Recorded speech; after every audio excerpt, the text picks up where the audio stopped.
Bonjour à tous et bienvenue à notre temps de partage, une réponse à propos. Je suis le pasteur Armel.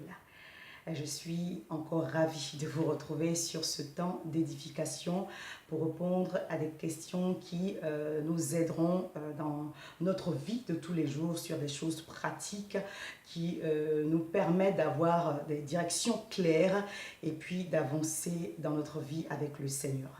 Aujourd'hui, donc je vais répondre à la question de comment prendre des bonnes décisions. Comment prendre de bonnes décisions, c'est sur quoi se baser pour prendre de bonnes décisions.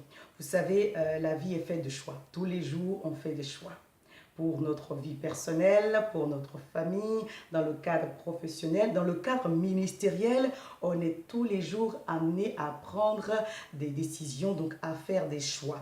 Des choix qui auront certainement une incidence, donc soit positive ou négative sur notre vie. Donc c'est important que nous puissions prendre ce petit temps pour essayer de faire un petit point sur les choses qui peuvent nous aider à faire de bons choix, donc à prendre de bonnes décisions. Et je vais répondre à cette question en 3 points, en 3 petits points.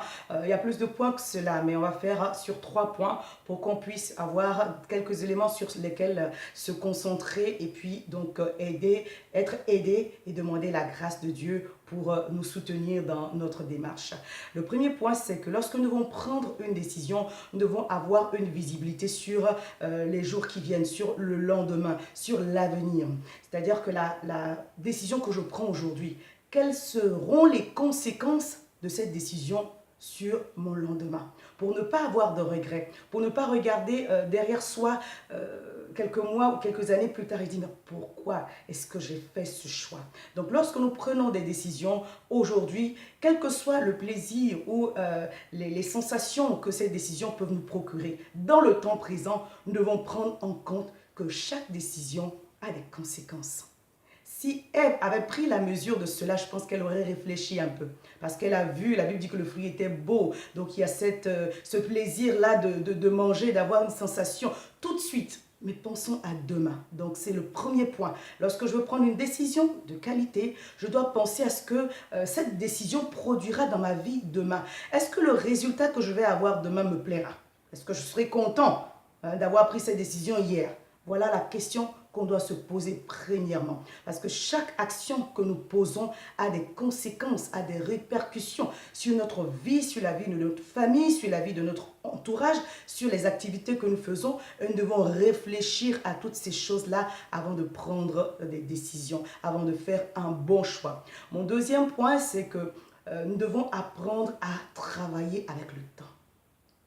Le temps est un bon allié, c'est le deuxième point. Nous devons apprendre à travailler avec le temps. Il y a des choses, et beaucoup de choses, par expérience, que j'ai moi-même vécues, qui ne s'éclaircissent qu'avec le temps.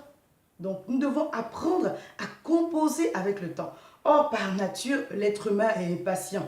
C'est pourquoi le Seigneur nous enseigne le fruit de l'esprit qui est de la patience, qui est celui de la patience. Nous devons apprendre à apprécier les choses quand elles arrivent à leur terme, à leur perfectionnement. Donc, il va s'agir de patienter, de prendre son temps, de regarder, vraiment de prendre certaines mesures et avec le temps pour pouvoir aviser plus tard.